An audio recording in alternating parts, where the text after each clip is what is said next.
So guys, kamusta kayong lahat? Nandito tayo ngayon sa KLCC Park sa Kuala Lumpur, Malaysia. Pakita ko sa inyo ang magandang view dito.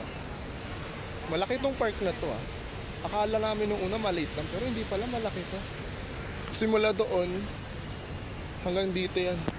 Sa may pinakadulo, hindi natatapos to . Sobrang ang laki ng unit na ito. Diyan, pwede ka mag-jogging. Marami man nagja-jogging dito. Dito, side na to. Kanina may mga natakbo rito. Marami ding tourist people dito, tulad namin. Diyan kami nang galing, sa baba. Tapos pataas. Doon banda kasi playground din .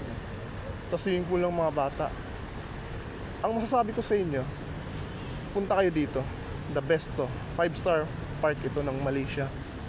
Libre to guys, kasi kung sa ibang lugar to, may bayad yun . Like 20, 30 or 50 pesos. Pero dito wala.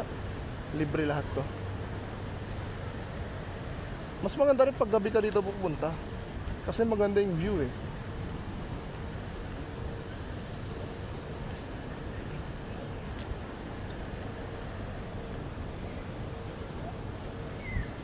Puro mga puno rito. Green nature kumbaga. Ang technique dito guys, mas better kung magbibisita kayo dito, kunin nyo yung Sky Suites Hotel kasi it is located in the KLCC City. Malapit lang dito yung KLCC Park, para lakarin nyo lang, 5 minutes lang naman to .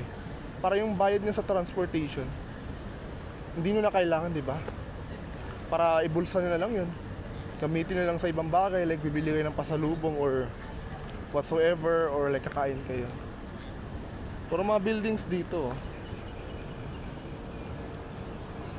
Yan, ito yung umilaw sa gabi. Ayan na guys yung mga nag-jogging dito. Pakita ulit sa inyo yung magandang views dito, or magandang view. Madalas to ginugupit once a week or every 2 weeks. Kasi para malinis, di ba? Kasi alam nila na dito dadaan na ang mga tao or pupunta. Maraming mga napunta rito kasi libre. Maganda.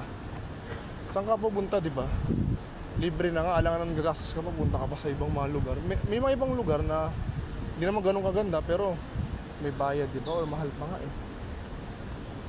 Kaya lahat yung mga nag-jogging yan.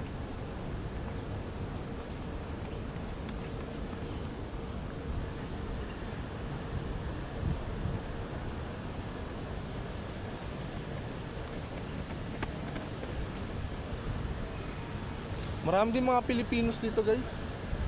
Kasi malapit yung Malaysia sa Philippines . Karamihan yung mga OFW, like mga katulong dito or nagtatrabaho sa mga tindahan.